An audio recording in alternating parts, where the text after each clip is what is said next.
Donald Trump আবারও দাবি করেছেন বিশ্বজুড়ে কয়েকটি সংঘাত থামিয়ে দিয়েছেন তিনি। এর মধ্যে সাম্প্রতিক ভারত-পাকিস্তান যুদ্ধ রয়েছে। তার ভাষ্যমতে ভারত পাকিস্তানের যুদ্ধ তিনি থামিয়েছেন বাণিজ্যের মাধ্যমে। ভারতীয় বার্তা সংস্থা পিটিআই এর বয়াত দিয়ে রোববার রাতে এক প্রতিবেদনে এই তথ্য জানিয়েছে সংবাদ মাধ্যম এনডিটিভি।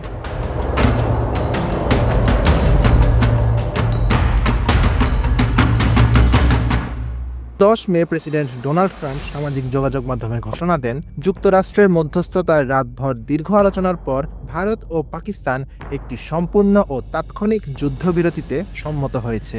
যুদ্ধবিরতির বিষয় সেটিই ছিল প্রথম ঘোষণা। এর কয়েক ঘন্টা পর সত্যি যুদ্ধবিরতি কার্যকর হয়।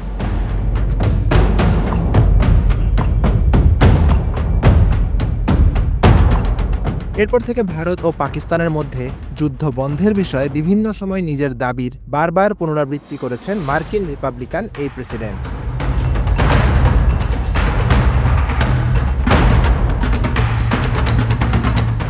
ট্রুথ সোশ্যালে দেওয়া এক পোস্টে ট্রাম্প বলেন, রেডিও সঞ্চালক এবং লেখক চার্লামাগনে দ্য গড তার সম্পর্কে কিছুই জানেন না।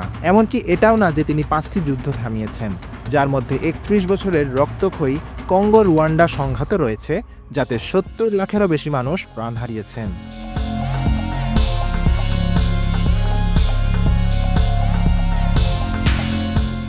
এর আগে নিউজ ম্যাক্সকে দেওয়া এক সাক্ষাৎকারে ট্রাম্প বলেন, আমরা অনেকগুলো যুদ্ধ মিটিয়ে ফেলেছি।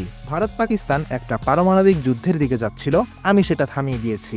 থাইল্যান্ড, কম্বোডিয়া, কঙ্গো রুয়ান্ডার মতো আরও কয়েকটা যুদ্ধ থামিয়েছি। আমি বাণিজ্যের মাধ্যমে যুদ্ধ থামিয়েছি।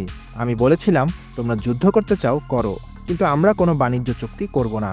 এরপরই তারা যুদ্ধ থামিয়ে দেয়। আমি মাসে গড়ে একটি করে যুদ্ধ থামিয়েছি, এতে লক্ষ লক্ষ প্রাণ রক্ষা পেয়েছে।